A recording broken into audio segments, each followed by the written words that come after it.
ہمارا حال جس حال میں ہے اس کا احوال یہ ہال خوب جانتا ہے. لفظ آزاد کہ جس کے لغوی معنی خود مختار، بے قید، بے خوف اور وہ جو کسی کا پابند نہ ہو، تو یہ بھی ٹھیک کہتے ہیں کہ ہم آزاد ہیں. یہ بالکل ٹھیک کہتے ہیں کہ ہم آزاد ہیں. تبھی تو بے خوف ہم پاک ریلوے کے انجنوں کو چرا کر اپنی فاؤنڈریز میں پگھلا دیا کرتے ہیں. ہم آزاد ہیں تبھی تو کسی بات کے پابند نہیں، اور اسی لیے اپنے رائیونڈ اور سرے محل کی تعمیر کی خاطر اس قوم کے سامنے کبھی قرض اتارو اور ملک سواروں کی مہمات لائی جاتی ہیں، تو کبھی ہم اس قوم کے نام پر کیے گئے سودوں میں اربوں روپے کے کمیشن کھا کھا کر اپنی جائیدادیں کھڑی کرتے ہیں، کیونکہ ہم آزاد ہیں. ہم آزاد ہیں.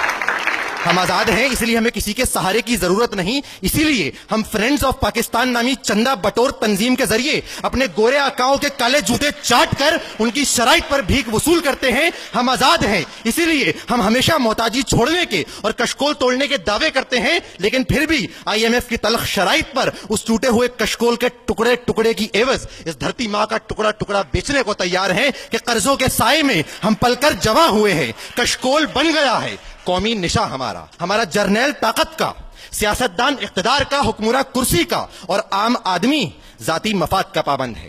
ہمارا ہر کام رشوت و سفارش کا، ہماری معیشت امداد کی، ہماری ثقافت فیشن کے نام پر فحاشی اور ننگپن کی، اور ہماری عدلیہ نظریہ ضرورت کی پابند ہے. جی ہاں علی وقار، ہم قطعی طور پر آزاد نہیں.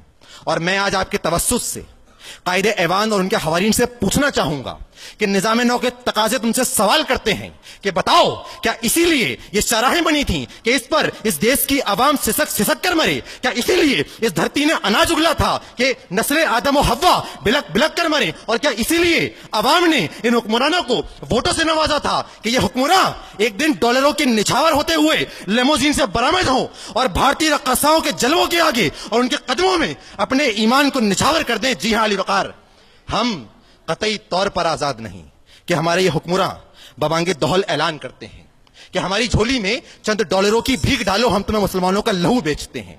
ہمارے اوپر سے اقتصادی پابندیاں اٹھانے کا وعدہ کرو، ہم تمہیں وزیرستان کو قبرستان بنانے کی اجازت دیتے ہیں، اور ہمیں IMF اور ورلڈ بینک کی چوکھٹ تو دکھلاؤ کہ ہم تمہیں وطن عزیز کے کسی بھی حصے پر ڈرون حملوں کی اجازت دیتے ہیں. کہ ہم شرم و حیا سے عاری ہیں، ہم 16 کروڑ بھکاری ہیں، ہم بھیک کی گندم کھاتے ہیں، ہم اپنی سونی دھرتی پر اپنوں کی لاشیں لگاتے ہیں. کیا جانے MM عالم کو ہم دیوانے انکل سین کے ہیں؟ جیکی نام نہیں تو کیا ہم کتے انکل ٹوم کے ہیں؟ ایک ہم پہ ذرا احسان کرو، یہ مشکل تو آسان کرو. اس دھرتی میں دم گھٹتا ہے، ایک ویزا ہم کو دان کرو. 2 سانسیں یہاں پر بھاری ہیں، ہم 16 کروڑ بھکاری ہیں، ہم 16 کروڑ بھکاری.